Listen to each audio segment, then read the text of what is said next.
You can write everything down if you want to. Be brave enough to write every one of your goals down. But I'm going to tell you something. Life's going to hit you in your mouth, and you got to do me a huge favor. Your why has to be greater than that knockdown. Are you willing to get your teeth kicked out for your dream? That's why many are called, but few are chosen. Because everybody won't get the beat down. Everybody's not willing to face rejection. Everybody will not talk to 4 people and visualize 5,000. Everybody won't take the controversy. Everybody won't take the heat. Everybody won't hold themselves to a higher standard. As soon as you write your dream down, somebody about to bust you in your mouth. Whatever it is that thing you say you want to do, they come and ask you. The reason why you do what you do is more critical than what you do. Because if your reasoning is weak, you're not going to get it done. Why? Because life is going to beat you upside your head. Life will strip you to the core. Once your balls start tripping, you about to start crying. Once life hits you with a punch or two, you ready to quit. Phenomenally skilled is cute, but it is a phenomenal will that says every time I get knocked down, I will get back up and I will succeed. I will not surrender. But if you're weak, you will be broke. And I'm not here because I'm the best. I'm here because they tried to break me and they couldn't. Think about your community. Think about your kids. Think about the obstacles and the problems, the so-called problems in your community.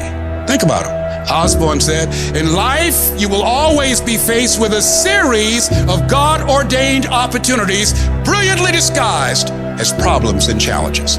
We can't judge according to appearances. We must look at the poverty and the despair and the pain and the stress. And in the midst of that, we see prosperity. We see health. We see peace. We see possibility. I'm telling you to dream your dream because I want you to feel it. I want you to taste it. I want you, just like when the weather is changing, you can feel it. I want you to be able to feel when you're getting closer to it and closer to it. If you are still alive, there's still room for growth. There's still room for improvement. You can still get bigger. You can still get better. You can still be bolder. There's still room to grow and be better. Get out of your head and into your greatness. You can't stroll to your goals. You keep being casual, you will end up a casualty. Death is not the greatest tragedy of our time. The greatest tragedy is what dies inside of us while we're still alive. Not trusting your gift is sinful because by God, it was put in you. I don't know what you've been through, but trust your heart, it will defend you. You need to use your tongue to validate your gift and look yourself in the mirror and encourage yourself as to I'm still gifted. I've been through some pain, but I'm still gifted. I've buried some loved ones, but I'm still gifted. I've had some setbacks, but I'm still gifted. Despite the circumstance, you can win. Despite the giants, you can win. Despite the adversity, you can win. Despite the obstacles, you can win. Despite the situation, you can win. Despite how much money you got in your bank, you can win. You can pull it off. Why do you do what you do? Why is that important, Les? Because when the storms of life come, and they're going to come, when life pounces on you, and that's going to happen, when it catches you on the blind side and drop you to your knees, and that's going to happen, when people don't come through for you and don't keep their words and don't support you or actively work against you, and that's going to happen, when you want to give up, and that's going to happen, your reasons will be your bridge over troubled waters. You got to know why you're out here, because you're going to get your butt kicked. But you gotta know why you're there, because your reasons, when life drops you to your knees, your reasons will help you get back up. What are the reasons?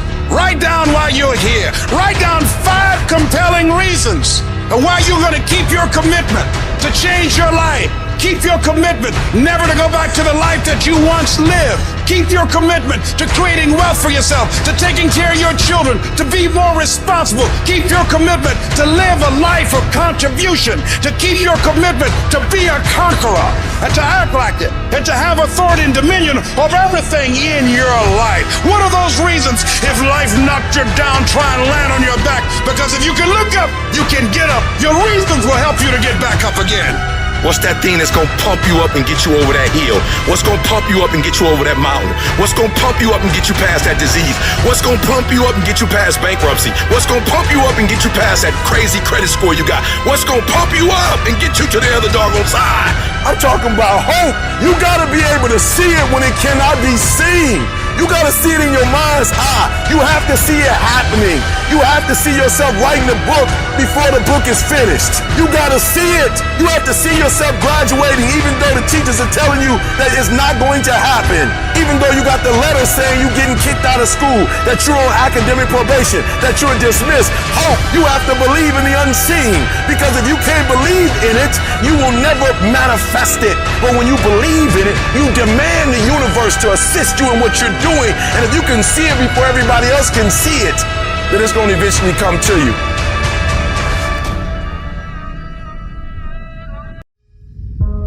Where does the switch come from? The overdrive. It is the thing that allows you to go the extra distance, to dig a little deeper, to push a little harder. It takes both emotion and logic to reach your maximum potential, to really give everything you have, to go beyond your limits. Because emotion and logic will both reach their limitations. And when one fails, you need to rely on the other. When it just doesn't make any logical sense to go on, that's when you use your emotion, your anger, your frustration, your fear to push further, to push you to say one thing: I don't stop. When your feelings are screaming that you have had enough, when you think you are going to break emotionally, override that emotion with concrete logic and willpower that says one thing: I don't stop. Fight weak emotions with the power of logic. Fight the weakness of logic with the power of emotion. And in the balance of those two, you will find the strength to say to yourself, I don't stop. Everybody wants to prize, but nobody loves the process. Everybody wants to be a champion, but nobody's willing to put in the work that it takes to be a champion. Everybody wants to hold up the trophy and say, man, I did it, but nobody's willing to put in the work that it takes to do it. I love the process. I love the thought of working for what I want. And I firmly believe you're never supposed to wish for it more than you're willing to work for it. Your expectations never supposed to exceed your effort. But a lot of people, they wish, and they're not willing to work. And the great thing about life has a funny way of testing all of us and seeing how bad we really want what it is that we say we want. When you work for something, it gives you a different type of attachment to it. The harder you work, the harder it is to surrender. That's why cats can give up so easy. They ain't got nothing invested. But when a cat work for something, like when a cat been sacrificed for something, well, you gonna have a cold day in hell before you take it from them. You can't be good and be a legend. You can't be great, really, and be a legend. You gotta be phenomenal. I want you to push for legend.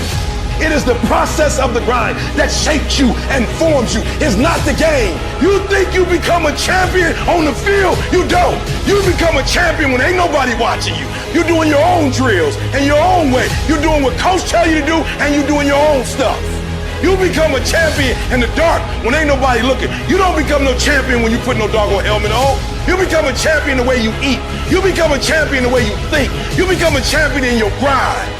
When nobody knows what you're doing. When you put in those extra reps. When you watching those videos and you getting inspired. When you change your music and you just get on stage and you shine. It's the process that makes you sweet.